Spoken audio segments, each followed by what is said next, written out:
maligno não pode reclamar a posse completa do planeta enquanto houver um grupo ou uma pessoa que seja no mundo, porque Deus não precisa de maioria, que fala assim: eu não aceito o mal na minha vida. O diabo, essa que é a ira dele, ele não pode abarcar o mundo inteiro enquanto tem pessoas que o rejeitam.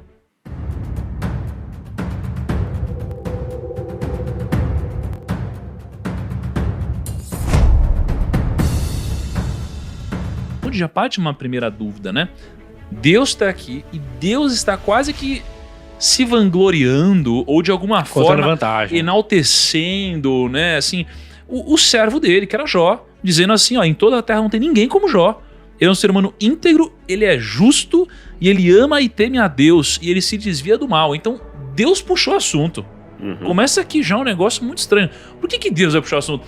É tipo eu estar com um Kaique aqui, eu ficar, cara, sei lá, elogiando a... Não, eu ficar, sei lá, elogiando a minha esposa. Entendeu? Contar uma intimidade. Por que eu vou compartilhar minha intimidade e elogiando? Qual é o sentido de... Enfim, talvez não seja o melhor exemplo, mas eu fico pensando, por que eu vou fazer isso, né? E aí, Satanás é arrogante. E ele pergunta se Jó, na verdade, não era movido em seu íntimo de segundas intenções, porque ele dizia que ele era protegido por Deus e em nada era tocado.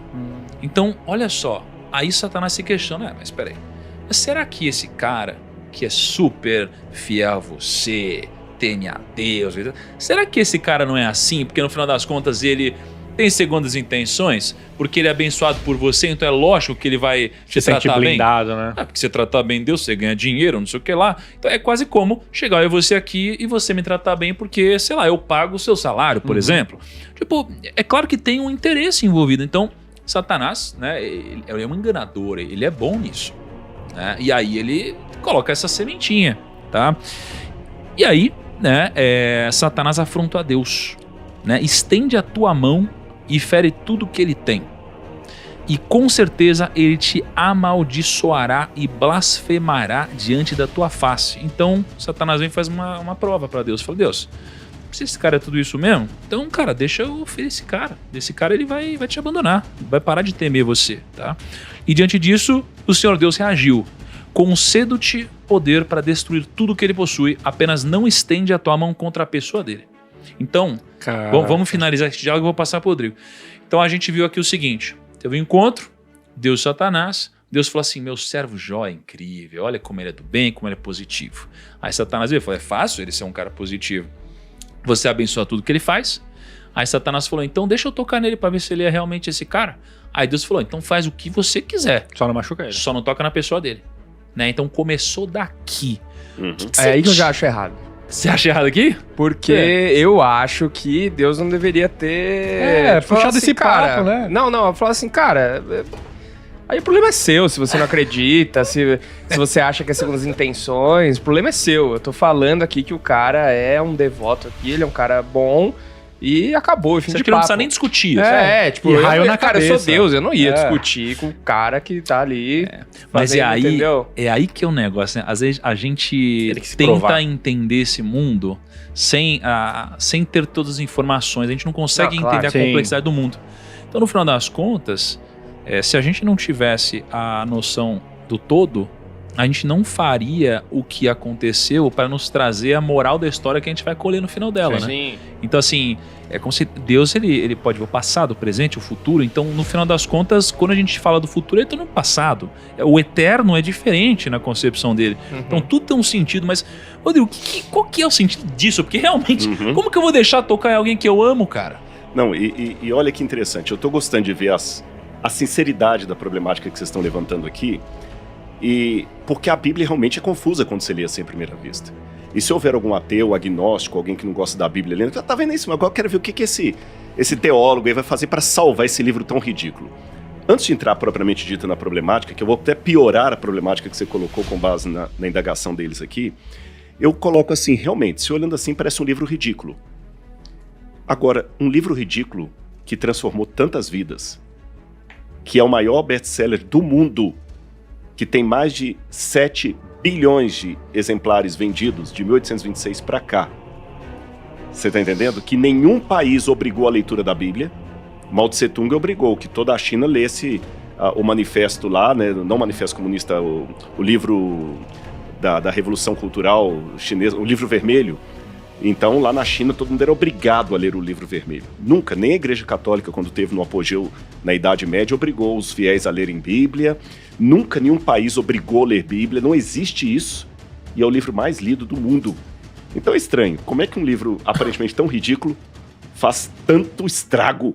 Ou para amá-lo, que pessoas deram a vida pelo... Eu nunca vi um especialista em Shakespeare dar a vida dele pela sua interpretação do Hamlet. Mas quantos mártires morreram pela Bíblia? Então, peraí. Aparenta ser realmente uma história ridícula.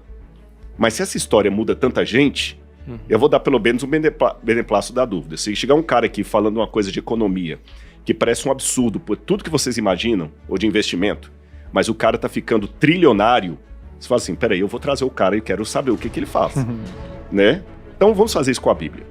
Para começo de conversa, piorando a problemática que vocês colocaram, vou tomar licença para usar o seu exemplo aí, o cara não apenas se gaba com a mulher dele num bar, conversando com o outro, mas o outro ainda põe em dúvida.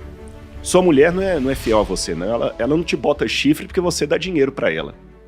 E ele vira e fala assim, não, eu deixo você contratar o amante, o cara mais bonitão aí, um ator global aí, qualquer coisa, o cara mais bonito que tem lá, para ele seduzir minha mulher, para ver se ela vai ser fiel a mim mesmo ou não.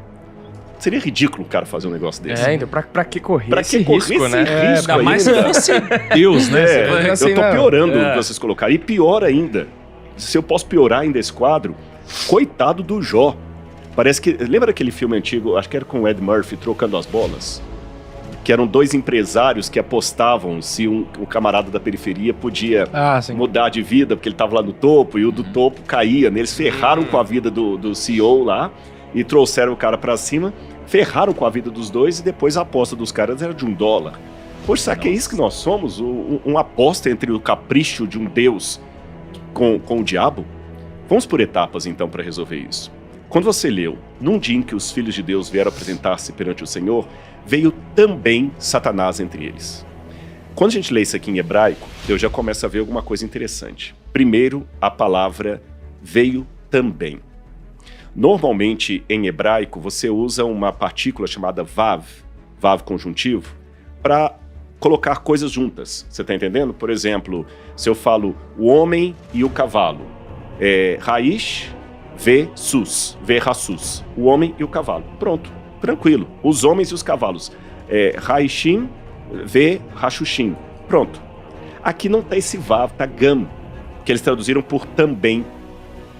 Esse veio também, gam, satam, é irônico. Por isso que o São Jerônimo, que eu estava falando com você antes de a gente começar aqui, né?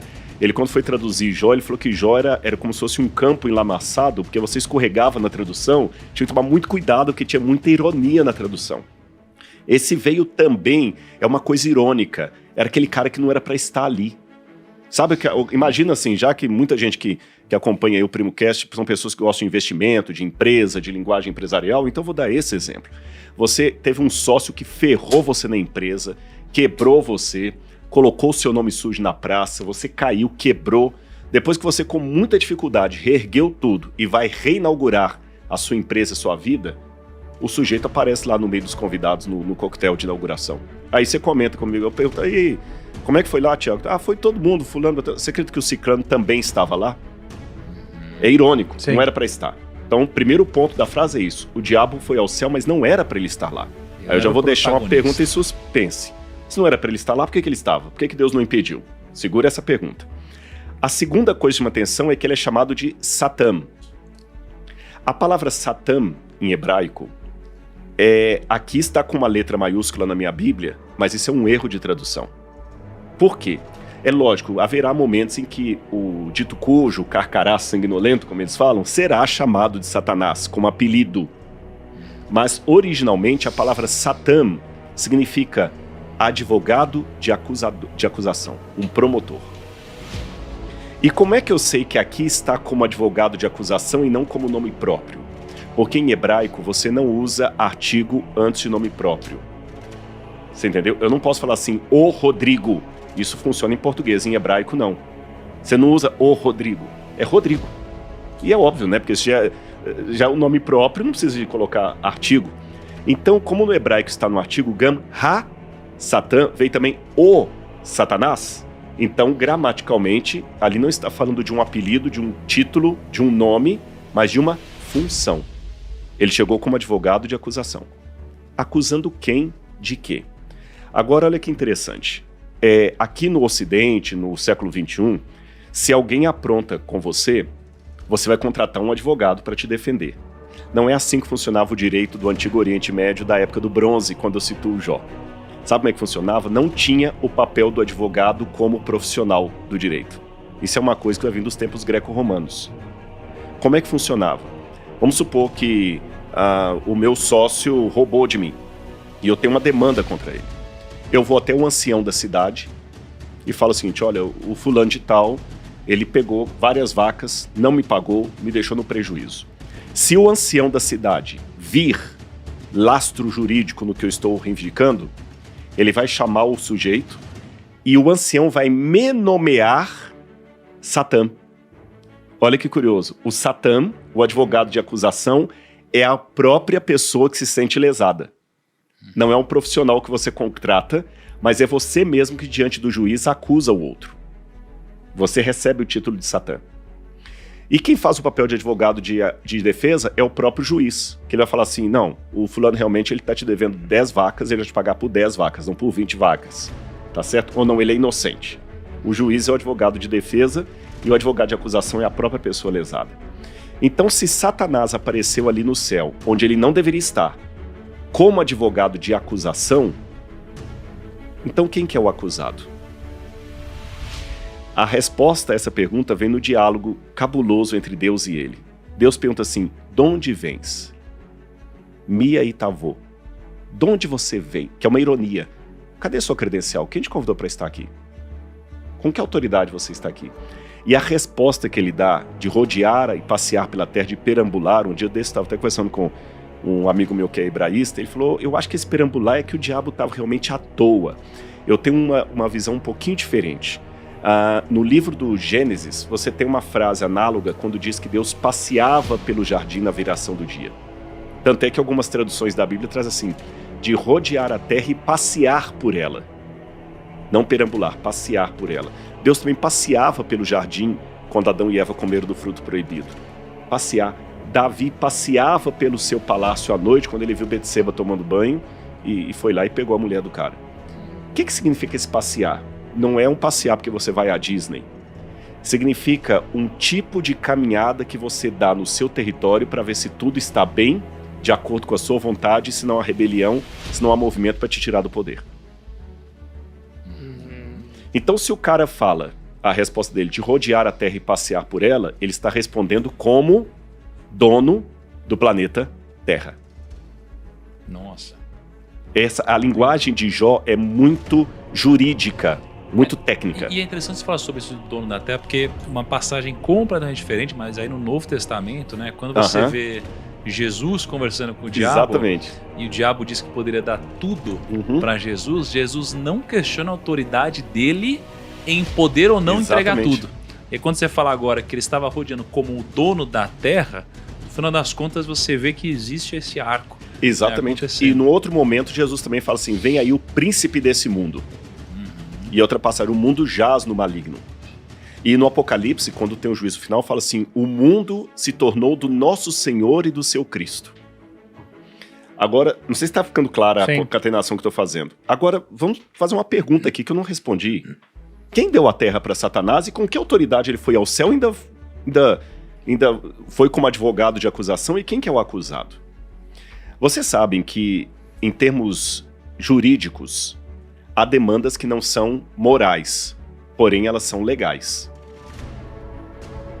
Vocês entendem a minha frase? Elas não são morais, mas elas são legais. Perfeito, concordo.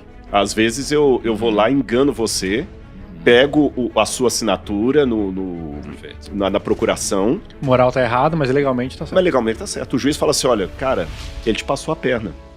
Moralmente ele foi um sacana com você. Você confiou nele e ele aprontou com você. Mas legalmente eu tenho que passar para a mão dele, porque você assinou o documento.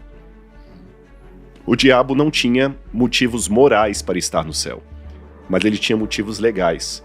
Porque quando Adão e Eva escolheram o lado das trevas, desobedecendo a Deus e comendo do fruto proibido, eles entregaram de bandeja o planeta Terra para o diabo.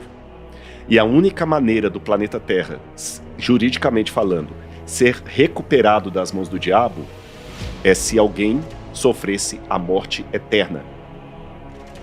Por isso que Cristo morre na cruz do Calvário. Daqui a pouco a gente pode voltar a falar sobre isso. Até Jó, Cristo não tinha morrido na cruz do Calvário. Então, não moralmente, porém juridicamente, o mundo ainda pertencia a Satanás. Caraca, plot twist. Hein? Aí por que agora a gente começa a entender a ironia. Veio também Satanás. Moralmente não era para ele estar ali no céu representando o planeta. Porque ele fala os Binelo-Rim, os filhos de Deus, talvez pessoas representando vários outros mundos, eu não sei, estou supondo aqui. Ele não tinha o direito de estar ali. Quem deveria estar era Adão, ou um representante da raça humana, ele que foi. E aí quando Deus pergunta, o que você está fazendo aqui? De onde você vem? Que eu falei ironia, né? E ele respondeu, eu vim aqui porque eu tenho o direito de rodear a terra e passear por ela. Ela é minha. O Senhor não está deixando eu ter o que me é de direito. A terra é minha, eu tenho direito sobre ela. Aí Deus falou, é mesmo? Não tem não. Tenho sim. Você já viu meu servo Jó? Nem todo mundo te aceita lá. Então o maligno não pode reclamar a posse completa do planeta, o que a gente estava conversando um pouquinho antes de começar aqui, questão do livre-arbítrio. Enquanto houver um grupo, ou uma pessoa que seja, no mundo, porque Deus não precisa de maioria, que fala assim, eu não aceito o mal na minha vida, o diabo, essa que é a ira dele, ele não pode abarcar o mundo inteiro enquanto tem pessoas que o rejeitam. Aí Deus falou assim, não, Jó então foi o argumento que Deus usou para mostrar ao diabo que ele estava errado, que a terra não é dele, moralmente. Caraca, agora faz sentido. Faz sentido. Agora o truco faz sentido. Não, beleza, faz sentido. Mas é que eu sou da opinião, eu que não sei de nada, né? Que eu acho Ninguém que sabe, viu? eu também. Que acho que Deus não deveria ter entrado nesse papinho, entendeu? Acho que ele entrou no, entendeu? Caiu no jogo do diabo. Ao meu ver, ele precisou mostrar que, entendeu? Mas você tá certo. Eu só vou fazer uma notinha de rodapé aqui. Até quando o Thiago falou assim, Rodrigo, você que é o expert, que a gente falou alguma coisa errada, é interessante. Você sabe que a única área que você não pode falar que é expert é em teologia. Porque ninguém é especialista em Deus. Eu posso ser expert em economia e quem não é vai ficar calado. Eu posso ser um expert em botânica e em política e a minha opinião é técnica, enquanto a sua é como leigo. Mas no que diz respeito a Deus, a única diferença entre mim e vocês é que todos nós somos seres pensantes refletindo sobre a nossa fé. Então todo mundo é teólogo. A única diferença é que eu reflito talvez com algumas ferramentas técnicas diferente das suas. É o texto original hebraico, alguma coisa, mas no fundo, todos nós temos mais perguntas quando nós estamos perto de Deus do que certezas. Voltando à sua questão aí, por que Deus entrou nessa? E a pergunta dele procede. Por que Deus caiu nessa papinho? Você vai dar conversa fiada? Ele poderia ter falado, você sabe as regras, né? Sai andando, você sabe as regras. Por que Deus fez? E acabou. Por minha causa e pela sua. Porque Deus, ele em si mesmo, ele não precisava dar satisfação de nada para ninguém. Mas ele sabe que se ele não respondesse, o universo poderia ter dúvidas. Nós poderíamos ter dúvidas. Entendi. Então Deus faz muitas coisas, não é por ele. É por nós, que nós precisamos.